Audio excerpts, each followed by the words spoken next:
আমি যদি ব্যক্তিগতভাবে বলি, বিগত 3-4 মাস আগে একজন যুবদল পরিচয়ে দেবীদাস ঘাটলেনের এদিকে আমার কাছে চাঁদা চাইছে। তো এই আমরা যে এই আন্দোলন করলাম, ঠিক আছে, যে চাঁদা দেওয়ার জন্য আমরা আন্দোলন করি নাই, মানে এই আন্দোলন, এই রক্ত দেওয়ার পর আমরা চাঁদা দিব, এটা চিন্তা করা যায়? আমরা তো ভাবতেই পারি না, মানে ব্যক্তিগতভাবে আমি তো ভাবতেই পারি না। তারপর এখানে যে নৃশংস ঘটনা হইলো, আমার কাছে সবচেয়ে আফসোস লাগলো, এতগুলো লোক দাঁড়ায় দেখলো আশেপাশে, এটা পুরোটা ব্যবসায়িক এলাকা, তাও বুধবারের মতো দিনে পুরোটা এই জায়গাটা পুরো ব্যবসায়িক এলাকা।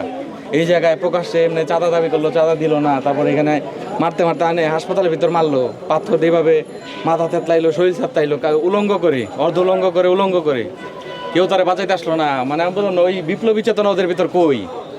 তারা কি আন্দোলনে ছিল না? এই আন্দোলন স্পিড কি তাদের ভেতর নাই? তারা কিভাবে, মানে এটা চোখ কীভাবে সহ্য করতে পারলো? তো ঠিক আছে, আমরা 5 জন যাই, আমরা 5 জন একটা আওয়াজ তুলে তো আরও 5 জন আসবে। তো এই যে জিনিসগুলো আসলে আসা উচিত।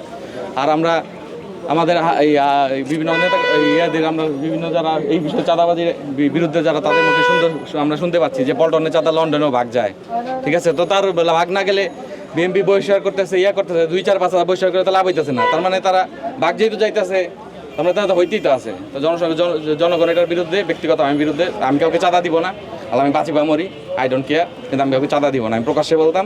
বুধবারের একটি ঘটনা প্রায় 48 ঘন্টা পরে সামাজিক যোগাযোগ মাধ্যমে ভাইরাল হইল।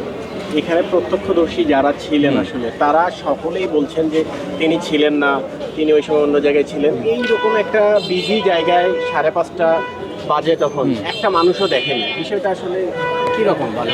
এই যে বিষয়টা, এই যে মানুষের অভ্যন্তরীণ যে ভয়টা, এটা বিগত ফ্যাসিস্ট আমলে তৈরি হয়েছিল, যে কেউ একজনের সমস্যা হলে কেউ ধরে না, এই একটা ভয় ক্রিয়েট হয়েছে যে আমি কোন ঝামেলায় পড়ে যাই।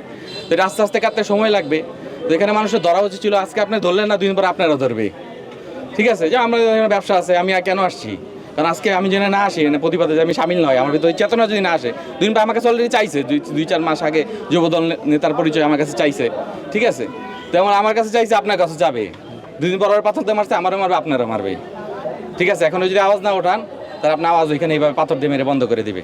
আমরা এটা বলতে চাই, সবাই সচেতন, সবাই আওয়াজ ওঠান। আর কত চাঁদা দিবেন? দিচ্ছেন তো এই পর্যন্ত, স্বাধীনতার পর আওয়াজ দিতে, চাঁদা দিতে আপনার জিন্দগি শেষ। আর চাঁদা দিয়ে না, ভোট দিছেন, এবার আওয়াজ ওঠান। বিগত 5 আগস্টের পর আমরা দেখছি দেশে যে মব জাস্টিস এবং নৃশংস হত্যাকাণ্ড, এগুলো আসলে শেষ কোথায়? এখন মব জাস্টিস বলতে, এখন মানুষের প্রতিবাদকে যদি মব জাস্টিস বলা হয়, যারা মব জাস্টিস বলে মানুষের প্রতিবাদকে থামাইতে চাইতেছে, ঠিক আছে।